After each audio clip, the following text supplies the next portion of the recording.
The Hall of Convergence on Nexus Prime was the most famous room in the galaxy. It was huge, so huge that the ceiling was lost in a pale golden mist, and the walls curved inward like the inside of a great shell. 5,000 seats filled the floor in perfect rings, each one occupied by an ambassador or diplomat from one of the 312 species that made up the Grand Galactic Assembly. The air smelled different in every section, sweet, sharp, damp, dry, because every species needed something slightly different to breathe comfortably. Today, the hall was quieter than usual. That was not normal. The Hall of Convergence was never quiet. There were always arguments, side conversations, the clicking of translator devices, the hum of alien voices layered on top of each other like music played by instruments that had never been meant to share a stage. But today, even the most talkative ambassadors sat still in their seats.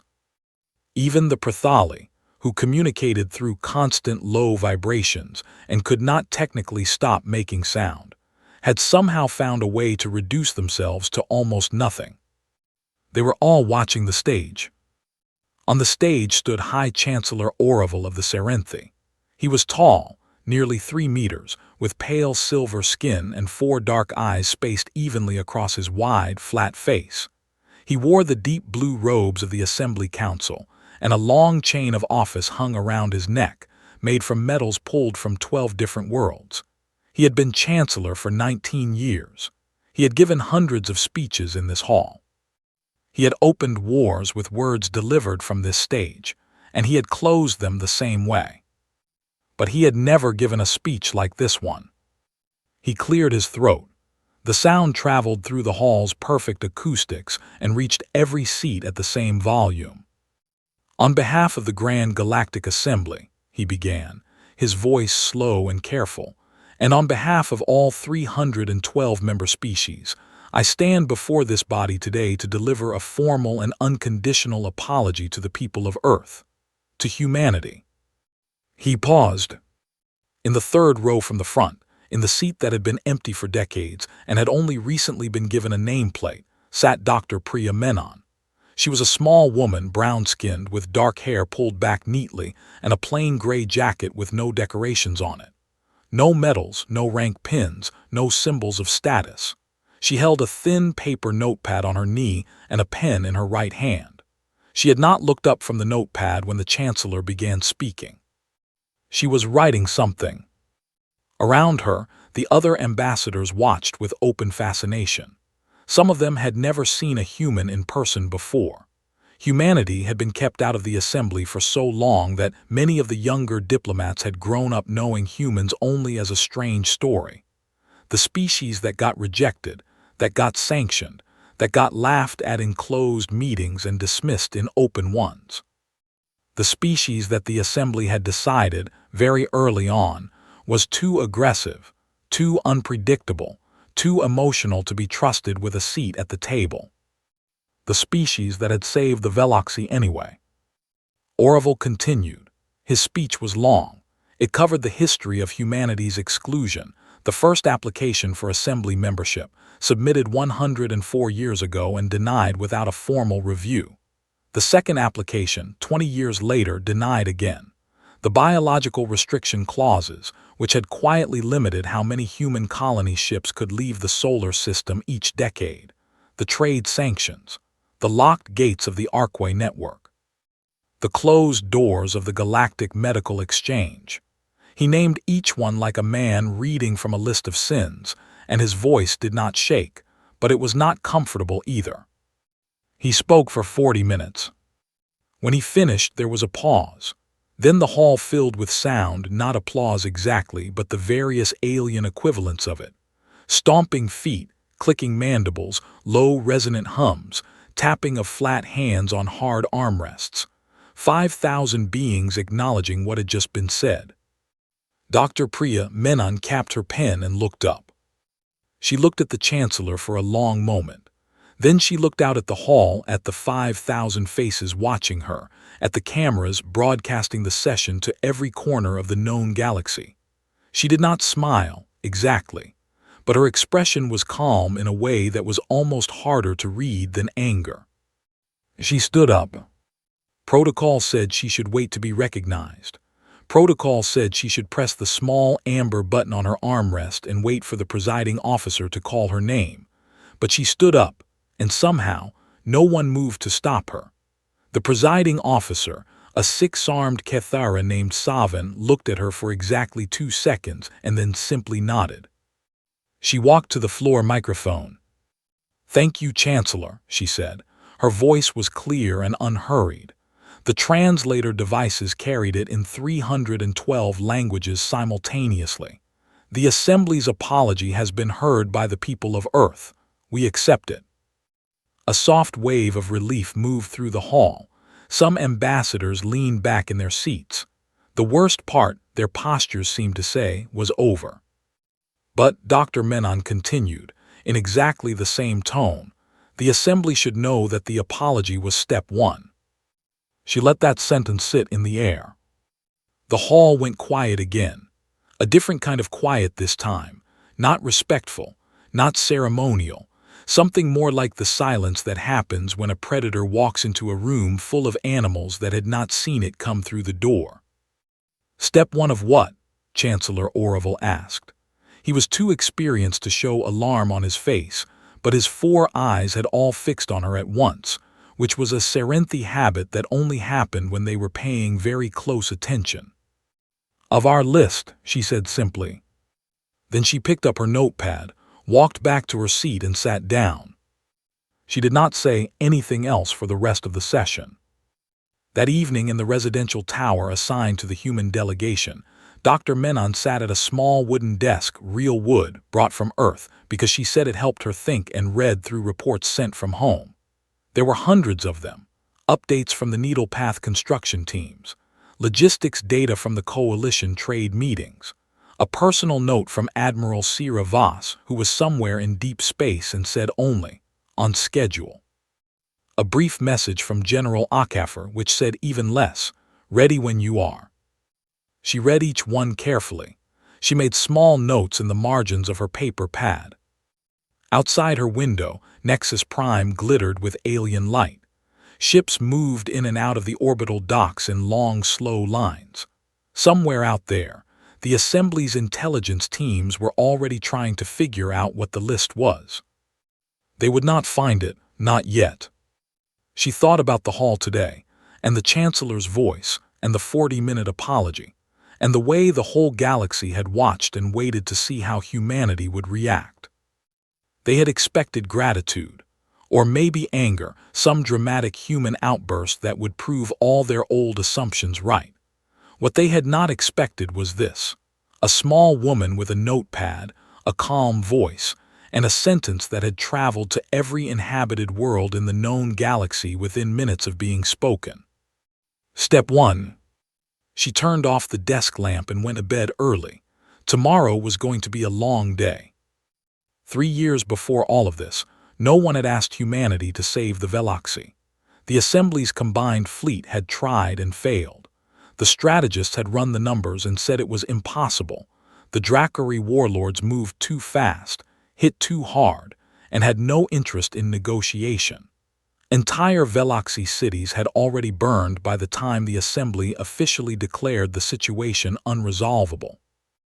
Admiral Sira Voss had read the Assembly's declaration on a Tuesday morning. By Friday, the 5th Human Expeditionary Fleet was already moving. 18 months later, the Dracari warlords were finished, not retreated, not deterred, finished. The Veloxy homeworld still stood, and humanity had not asked the Assembly for permission, for support, for recognition, or for thanks. They had simply done what needed to be done, and then they had gone home. That was the thing about humans that the Assembly had never managed to understand. They had spent 100 years assuming that exclusion would make humanity smaller, quieter, more manageable. It had not worked out that way. Dr. Menon slept soundly. In the morning, she would return to the Hall of Convergence. She would sit in the 3rd row, she would take out her notepad, and she would begin step 2. the Assembly's Intelligence Directorate worked through the night. They had 17 analysts, 6 supercomputers, and access to the most advanced data networks in the galaxy. They had broken encrypted Dracari military codes in under 48 hours during the conflict 3 years ago. They had uncovered a Mureni spy ring operating inside the Assembly Council itself just 2 years before that. They were, by any reasonable measure, very good at their job. They could not find the list.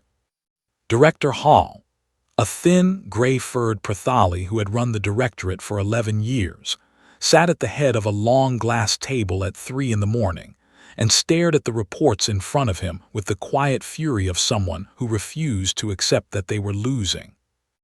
"Nothing from the human delegation's communications?" he asked. "Nothing readable," said the analyst across from him, a young Serenthi named Veth. "They're using a cipher we haven't seen before. We can confirm that messages are being sent and received, but the content is completely opaque to us. Personal devices, physical documents." The ambassador carries a paper notepad. Actual paper. We have no way to access it without entering her quarters, and that would be a direct violation of diplomatic law. Hall tapped one long finger on the glass table. "Who does she talk to, in person?" "Her aide, a man named Corporal Brace, and occasionally Admiral Voss via secure channel, that's all." Hall leaned back. He had been in this business long enough to know that the most dangerous people were not the ones who talked too much. They were the ones who talked just enough and never a word more.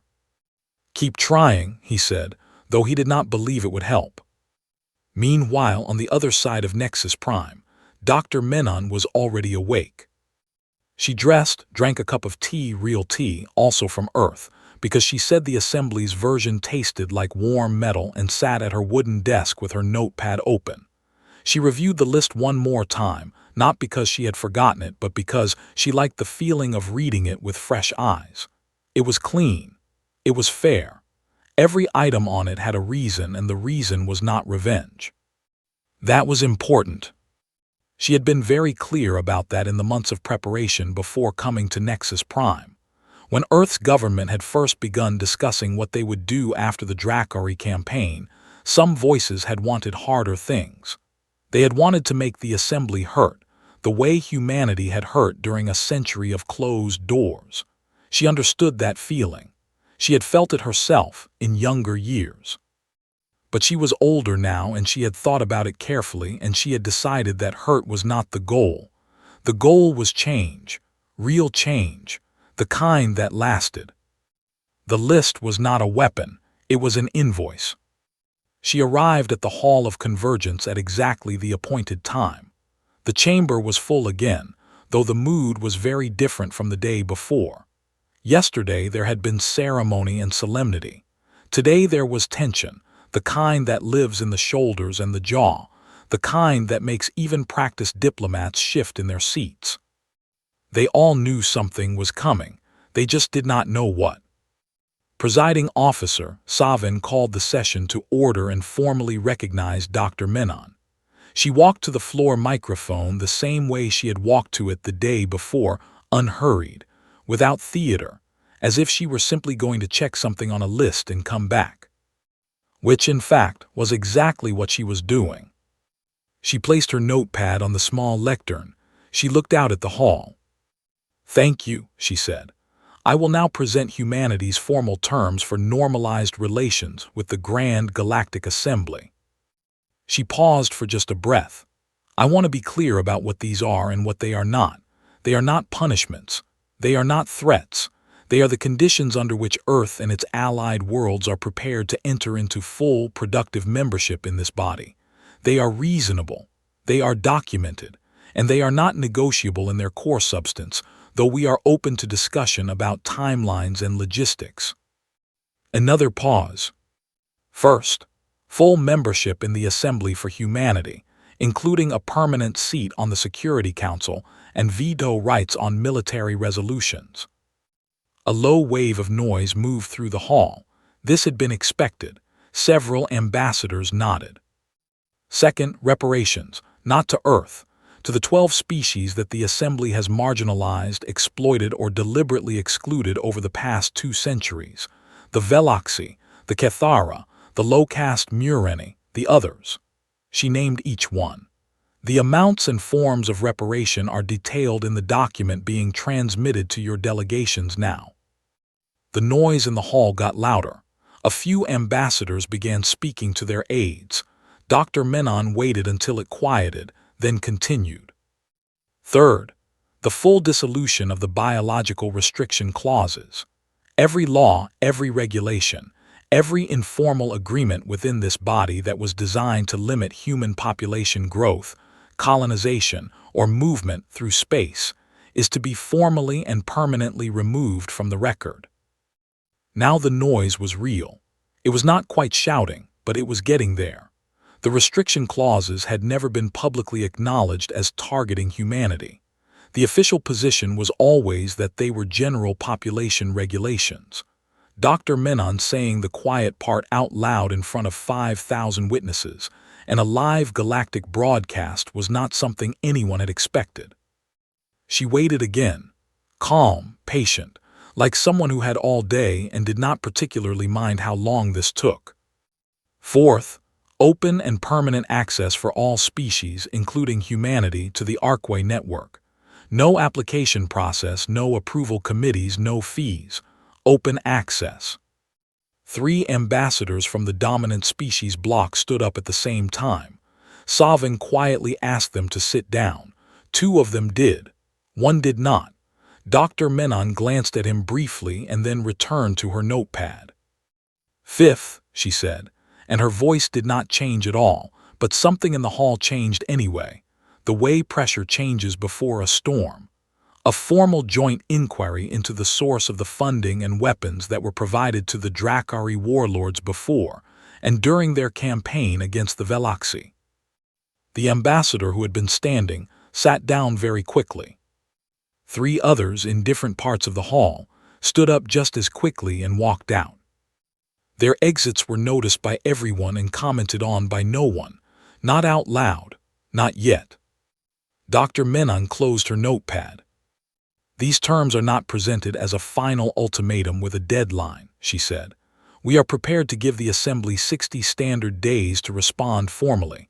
We believe that is more than enough time, and we want to be clear that humanity's preferred outcome is cooperation, not conflict. She looked out at the hall one more time. But we are also prepared for the Assembly's preferred outcome to be different from ours. She walked back to her seat. For a long moment, nothing happened. Then the hall broke open with sound, the alien equivalents of voices raised all at once, translators working overtime, aides running between delegations with urgent whispered messages. High Chancellor Oravel sat very still on the stage with all 4 of his eyes fixed on Dr. Menon's back. She was writing in her notepad again. In the days that followed, the Assembly's various factions scrambled to respond. Counter-proposals were drafted and sent to the human delegation. Some were reasonable, some were not. One proposed that humanity accept associate membership, a lesser status that came without a vote, and called it a gesture of goodwill. Dr. Menon read it, wrote *no* in the margin, and sent a polite but brief rejection. Another proposal suggested delaying the restriction clause's discussion by 20 years, citing the need for careful and thorough review. She wrote *no* in that margin too. She listened to all of them. She was genuinely polite in every meeting, every exchange, every formal session. She answered questions clearly and did not raise her voice. Several ambassadors who had prepared for a difficult, aggressive human found themselves confused by her manner. She was so calm, so straightforward, so reasonable in how she explained things, that it made the Assembly's counterarguments feel, somehow, unreasonable by comparison. That was not an accident. Back on Earth and on the 47 human colony worlds, and on the stations and ships spread across the galaxy's quieter edges, people watched the broadcasts. They watched Dr. Menon stand at the microphone and read the list. They watched the ambassadors walk out. They watched the assembly scramble. Most of them smiled. Some of them cried. An old woman on a colony station at the edge of the outer reach watched the broadcast twice. She had been born under the biological restriction clauses. Her parents had been denied the permits to have a third child. She had spent her entire life being told that humanity was too much, too many, too fast, too dangerous. She watched Dr. Menon close her notepad and walk back to her seat, and she said, quietly, to no one in particular, "About time." She was not wrong. The 60-day clock had started, and somewhere in the dark, far from Nexus Prime, Admiral Voss read the broadcast summary and sent one word back to Dr. Menon's secure channel. "Good." Dr. Menon read it, smiled once, and went to bed early again. She had more steps to take. The reports started arriving on assembly desks on the fourth day after the list was presented. They came from different directions, different sources, different intelligence branches: the Serenthi Directorate, the Prathali Observation Network, the independent analysis firm contracted by the Assembly's Economic Committee. None of them had coordinated with each other. None of them had been looking for the same thing, but they all, when sorted and placed side by side on a long conference table, told exactly the same story. And it was a story that made a great number of very powerful beings deeply uncomfortable. Chancellor Orville read his copy alone in his private office, with the door locked and his communications system set to silent. He read it once quickly. Then he poured himself a glass of Serenthi cold water, a calming drink made from a mineral-heavy spring that his people had used for centuries in moments of stress, and read it again, slowly. The report was titled simply, "What Humanity Built." It started with the needle path. For a century, humanity had been locked out of the Arkway network, the galaxy's primary faster-than-light transit system, jointly managed by the Assembly's 5 dominant species. Without Arkway access, human ships had to travel the long way, slower, more expensive, more dangerous. The intent, when the access restrictions had been quietly written into Assembly infrastructure law, had been to keep humanity confined, limited, manageable.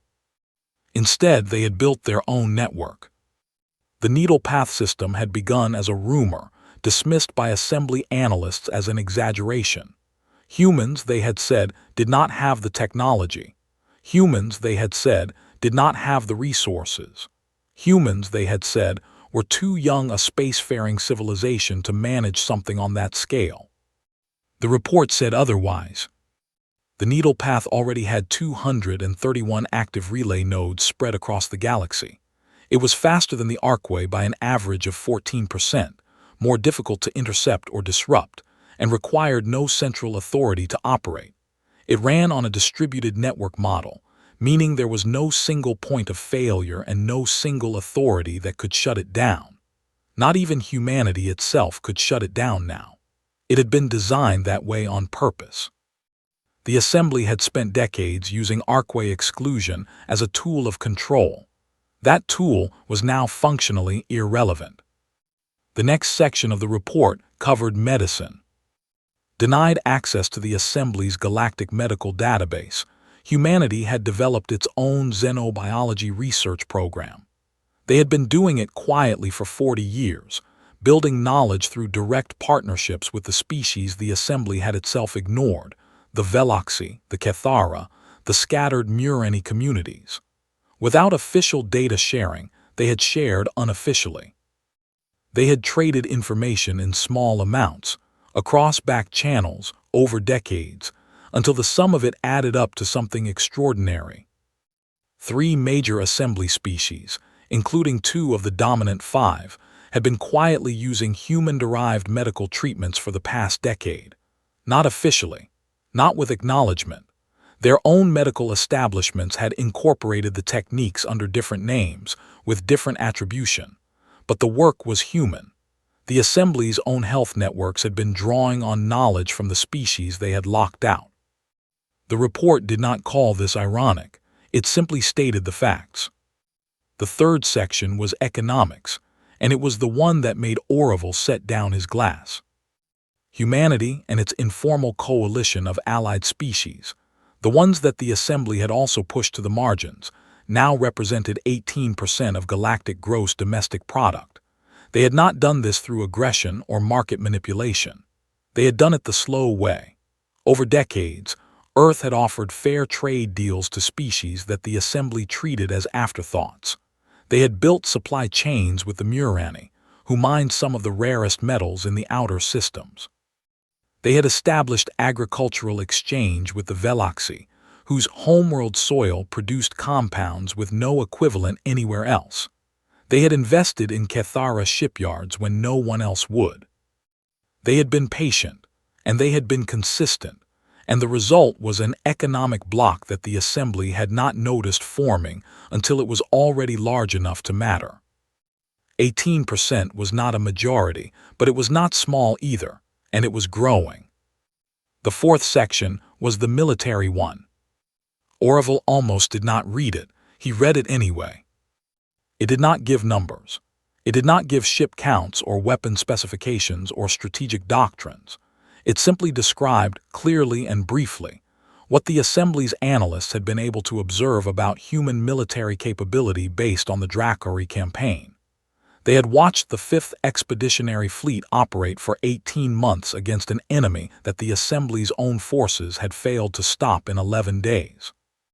They had documented tactics, response speeds, supply management, unit coordination, and psychological resilience under conditions that most Assembly military doctrine classified as non-survivable. And then the report noted, almost as a footnote, that Admiral Voss had afterward described the Dracari campaign as a field test. A field test. The analyst who wrote that section had not added any commentary. There was no need. The Assembly's Joint Defense Committee called an emergency closed session. It was the third emergency meeting in 4 days. General Acaffer of the Human Defense Force had been invited to address the committee, an invitation that had been extended carefully and with some nervousness. He arrived alone, no aide, no guards, no translator device, because he spoke fluent Serenthi, which no one on the committee had known. He sat down. He looked at the 12 faces around the table. Then he asked what they wanted to know. What followed was 2 hours of careful, precise, honest conversation. General Acaffer answered every question he was asked. He did not threaten. He did not boast. He explained things the way someone explains things when they are not trying to impress anyone, clearly, simply, without decoration. When they asked him about the Dracari campaign, he said, "We went in because it was the right thing to do, not because we thought it would help our position with the Assembly. We didn't think it would." When they asked him about humanity's military size, he was quiet for a moment. Then he said, "I'll show you 12% of it. I don't want to overwhelm you." Someone at the table made a small, involuntary sound. He did not smile. "That wasn't a joke," he said. He showed them 12%. The committee adjourned without issuing a statement. Several members went directly from the meeting to their private communications rooms. What they said there was not recorded, but 2 of them sent messages to their home governments marked with the highest possible urgency code, the code that was only supposed to be used for imminent military threats. They used it for this. On the floor of the Assembly Hall, Dr. Menon continued her work. She met with delegations. She answered questions. She was polite and clear and patient with everyone. She had a gift, people were starting to notice, for making complicated things simple. She could take 100 pages of legal and political complexity and reduce it to 3 sentences that everyone in the room understood. It was a skill, and she had worked hard on it, and it made her very effective. Some ambassadors found it calming. Others found it, in a way they could not quite name, more unsettling than anger would have been. One evening, the ambassador from the Veloxi, a slender, 6-limbed being named Essie, who communicated through a combination of color changes in their translucent skin and a small voice device, came to find Dr. Menon after a long session. They sat together in a quiet corner of the hall's outer corridor, away from the cameras and the busy flow of diplomats. Essie's skin shifted slowly through soft blues and greens, which the translator device rendered as, "We did not know you were coming. When the warlords came for us, we had been told there was no help." Dr. Menon nodded. "I know. Why did you come?"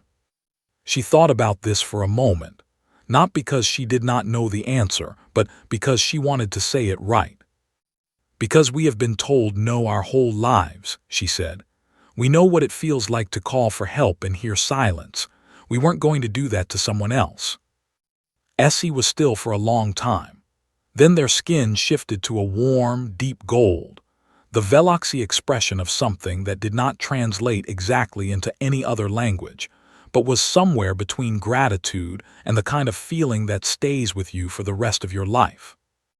Dr. Menon looked at the color and said nothing. Some things did not need a response. She walked back to her quarters, made a note in her pad, and read the next day's schedule.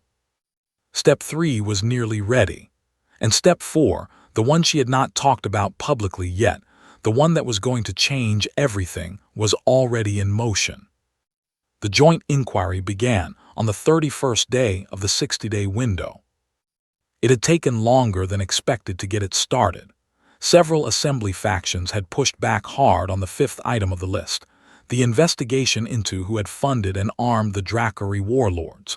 They had used every available procedural tool to delay it. They called for extended debate on the inquiry's scope. They proposed that the investigation be limited to external parties, meaning non-assembly actors. They suggested that, given the sensitivity of the matter, it should be conducted privately, with findings shared only with the Security Council and not broadcast. Dr. Menon rejected all of it, calmly and completely. "The inquiry will be public," she said, in a joint procedural meeting. "Its findings will be shared with every member species. If there is nothing to hide, there is no reason to hide it." No one could argue with that sentence in front of witnesses without sounding like they had something to hide. The inquiry formally began. It was led by a 3-person panel. One human investigator, one Veloxy legal scholar Essie had recommended her, a fierce and meticulous being named Yova, who had spent 20 years documenting assembly governance failures, and one independent Cathara analyst named Sorn, who had no ties to any of the dominant species and a reputation for following evidence wherever it led, regardless of who it embarrassed. They had been given full access to assembly financial records, or rather, they had been given what the assembly said were full records. The distinction would matter later.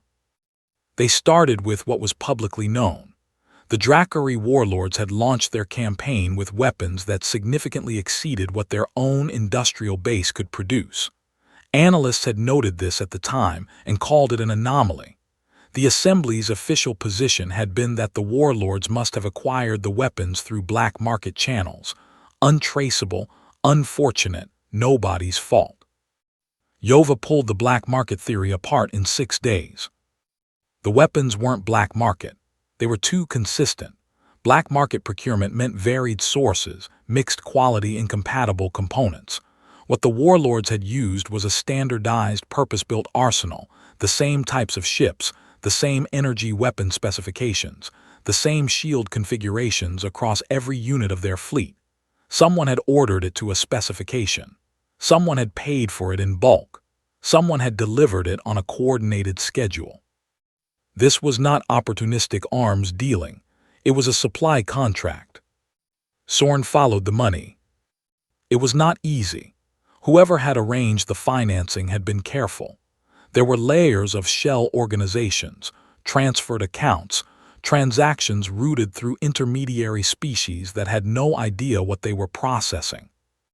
But Sorn had done this kind of work for 20 years, and he was patient in the way that people who are very good at one thing are patient, not calmly waiting, but actively, precisely working, like a person solving a puzzle that they are certain is solvable because they have solved harder ones. On the 18th day of the inquiry, He found the first layer. On the 22nd day, the second. On the 27th day, he traced a single financial instrument, an assembly-registered trade bond, the kind used for large infrastructure projects, to a coordinating account that connected 4 separate funding streams. Each stream came from a different source. But when you looked at all 4 together, a pattern appeared that pointed back to a small group of entities operating within the assembly's own economic infrastructure. He handed the document to the human investigator, a quiet man named Marcus Webb, who read it 3 times and then sat very still for a while. "This is what I think it is," Marcus said. "Yes," said Sorn. "We need to tell her." "Yes," said Sorn again. Dr. Menon read the document that evening. She read it the same way she read everything, carefully, completely, without rushing. When she finished, she made a few notes in her pad. Then she asked Marcus and Sorn and Yova to verify every single piece of it twice from independent sources before she would take it further. "I need this to be unbreakable," she said. "Not just strong, unbreakable." They spent 8 more days verifying. When they were done, it was unbreakable. The truth was this: the Drakari warlords had not acted alone. They had been funded by a shadow caucus operating inside the assembly, a coalition of 4 dominant species who had long recognized that the Veloxy homeworld's mineral moons represented an economic and strategic asset worth controlling. The Veloxy themselves were not aggressive. They were not powerful. They were a peaceful, quiet species who asked for very little and happened to sit on top of some of the rarest materials in the known galaxy. The plan had been elegant in a cold and terrible way. Fund the warlords, let them do the work, watch the Veloxy disappear, then step in during the reconstruction period as concerned parties offering aid and quietly establish the kind of presence that would give access to those moons forever. It had been designed to look like tragedy, random violence, unfortunate but unpreventable. Humanity had ruined it by showing up. And now the evidence, all of it, documented, sourced, verified, was sitting in a file on Dr. Menon's desk. She did not sleep much that night, not from fear, from the weight of what came next. The 39th day of the window, the Hall of Convergence, a full session scheduled as a routine progress update on the inquiry.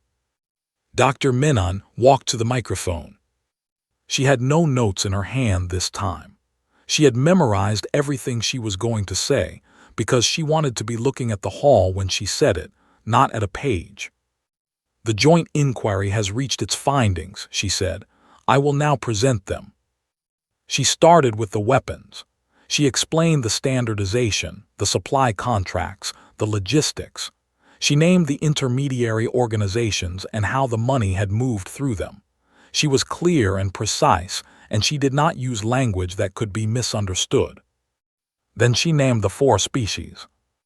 Then she named the individuals. She did it the way she did everything, methodically, calmly, without raising her voice. Ambassador by ambassador, financial record by financial record. She cited everything. She displayed the documents on the hall's main visual screen. She gave enough detail that anyone in the galaxy watching the broadcast could follow the chain themselves. The hall did not stay calm. 3 species immediately and publicly sided with the human delegation. Their ambassadors stood and formally distanced themselves from the accused parties in real time, while Dr. Menon was still speaking. 2 other delegations called for the High Chancellor's emergency removal from his position pending review. One delegation, a species that had not been named but clearly knew something, attempted to have Dr. Menon physically removed from the microphone. A security team moved toward her. 4 of them, large and fast, moving between the seats toward the floor. They stopped.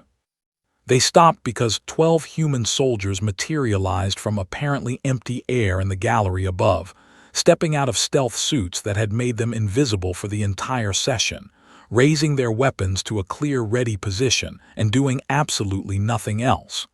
No threats, No words, just presence. Nobody had known they were there. Nobody had detected them.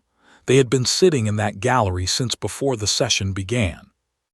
The security team stopped walking. They looked up at the gallery, they looked at each other, they stepped back. Dr. Menon had not turned around. She had not flinched. She waited for 2 seconds, then continued speaking as if nothing had happened. When she finished, she looked out at the fractured, buzzing, disarrayed hall, at the ambassadors standing and arguing, at the delegations that had walked out and the ones that had moved closer, at the cameras broadcasting everything to every inhabited world in the galaxy. "This concludes the findings," she said. "We ask the Assembly to respond within 14 days. Accountability is not optional. It is step 4. She closed the session and walked out. In the corridor outside, her aide Corporal Brace was waiting with a thermos of tea. She took it, wrapped both hands around it, and let out a long, slow breath. It was the first moment of visible tiredness anyone had seen from her in 39 days. "How do you think it went?" Brace asked. She took a sip of the tea. "Exactly how it was supposed to," she said. Back in the hall, 3 members of the implicated caucus were already calling their legal teams. 2 were calling their governments. 1 was sitting completely still, staring at the now blank display screen, saying nothing at all. The galaxy was watching, and for the first time in a very long time, what it was watching was justice moving, slow, sure, and impossible to stop. The Grand Galactic Assembly did not collapse. Many people expected it to. When the findings of the inquiry hit the galactic broadcasts, reactions came fast and loud from every corner of inhabited space. Protests formed outside Assembly liaison offices on dozens of worlds. Species that had long suspected the dominant factions of corruption now had documented proof of something far worse than what they had imagined. The galactic news networks ran continuous coverage for 11 straight days. Opinion was divided, fierce, and everywhere. But the Assembly did not fall apart. It bent, it cracked, and under pressure it had never been designed to withstand. It slowly, painfully began to change shape. The 4 species implicated in the inquiry faced different consequences depending on how they responded. 2 of them, facing the full weight of the evidence and the reality that the galaxy was watching, chose to cooperate. Their governments dismissed the officials directly connected to the caucus. They issued formal statements acknowledging what had been done. They did not call it an accident or a misunderstanding. They called it what it was. The other 2 resisted. They called the inquiry politically motivated. They called the evidence fabricated. They called the human involvement in the process compromised. They said a lot of things in a lot of meetings with a lot of force. Nobody believed them. The documents had been verified independently, publicly, by parties with no connection to humanity. The financial trails were visible to anyone who wanted to follow them. Denial, in the face of that kind of evidence, did not look like strength. It looked like the last move of people who had run out of other options. Their resistance lasted 19 days before it collapsed. 3 senior officials faced the Galactic Tribunal that had been hastily assembled under the Assembly's own existing legal framework. A framework that had never actually been used at this level, because nothing like this had ever been prosecuted before. The trials were not short and they were not simple, but they were thorough, and when they ended, the verdicts were unanimous. High Chancellor Orville was not among those charged. The inquiry had found no direct connection between him and the Shadow Caucus's funding operation. But the investigation had found other things, smaller things, quieter things, that made his position impossible to hold. He resigned on the 54th day of humanity's 60-day window, in a brief statement delivered to the Assembly without ceremony. He did not ask for anyone's forgiveness. He simply acknowledged what had happened on his watch and stepped away. The Serenthi delegation nominated a new chancellor within a week. She was a younger diplomat, the first female Serenthi to hold the position, and her first act was to formally endorse humanity's terms in their entirety. The biological restriction clauses were removed from the record. Not suspended, not reviewed, not quietly amended, removed. Every line of every document, struck from the Assembly's legal framework with a formal vote that passed by a larger margin than anyone had predicted. The species who voted for it were not just the ones aligned with humanity. Many of them voted yes because they had read those clauses carefully for the first time and had not liked what they found. The Arkway network was opened. This one took longer. The infrastructure required actual technical work, and the dominant species who had controlled the network for centuries had to relinquish administrative access over systems they had treated as private property for generations. There were arguments. There were delays. There were 3 separate procedural challenges filed with the Assembly's legal committee. Dr. Menon responded to the delays the same way she responded to everything. She waited the appropriate amount of time. She answered every legal challenge with documentation. She was polite in every session. And on the 47th day, without announcement, the first human ship entered the Arkway network and used it. Nobody stopped them. The legal challenges were still technically active. Nobody stopped them anyway. Within a week, ships from 11 other species, most of them from the informal coalition humanity had built over decades, were using the network too. The challenges quietly disappeared from the legal committee's docket.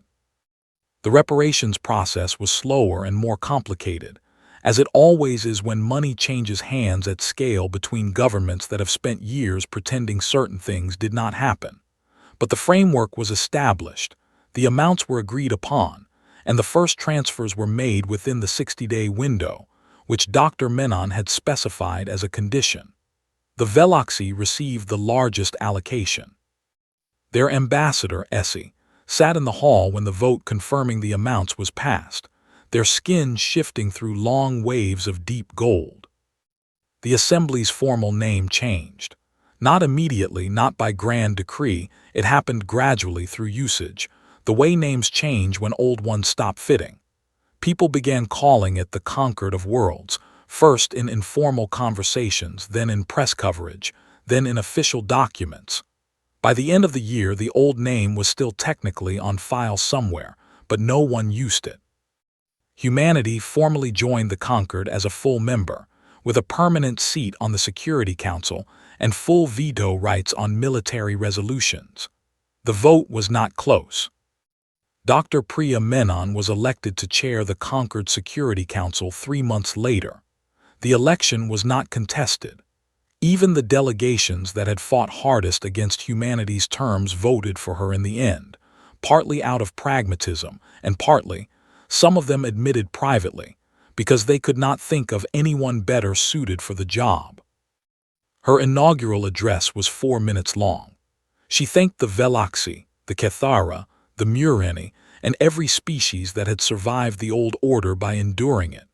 She thanked the inquiry panel and General Akafer and Admiral Voss, who attended in person and sat in the audience in a plain uniform with no medals on it, which was exactly what Dr. Menon would have expected. She did not thank the species that had apologized. She did not thank them pointedly.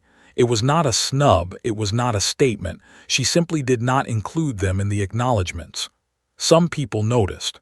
Most understood why. Actions, she said at the end of the speech, were louder. 4 minutes, she stepped down from the podium.